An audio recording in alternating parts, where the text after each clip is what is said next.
মা মনসা আমাদের জাগ্রত থাকুক, মানত করে সে কিন্তু তার ফল পেয়ে যায়।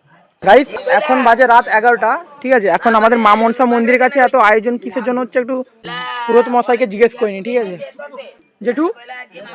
এখানে এত আয়োজন কি জন্য?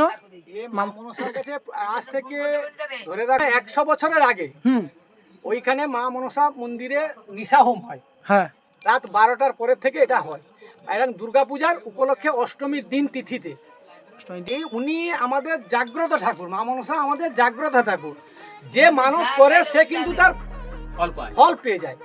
আমি যতটুকু শুনেছি যে এখানে বলি আরো দেওয়া হয়। হ্যাঁ, চাল কুমড়া বলি দেওয়া হয়।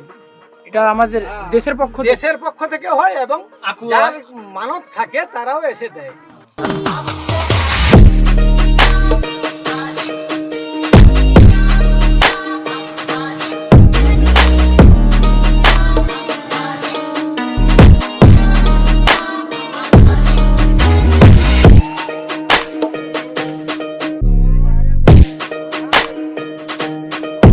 গাইজ এখন যজ্ঞ চলবে রাত 2টো অবধি যজ্ঞ চলবে। আর কেমন হয়েছে তোমরা নিজেরাই জানাবে। এটা হচ্ছে আমাদের সাহারায় মা মনসা মন্দির, খুবই জাগ্রত মন্দির। তোমরা অবশ্যই এসো, আর তোমাদের যা যা মান্যত আছে এখানে বলে যাও।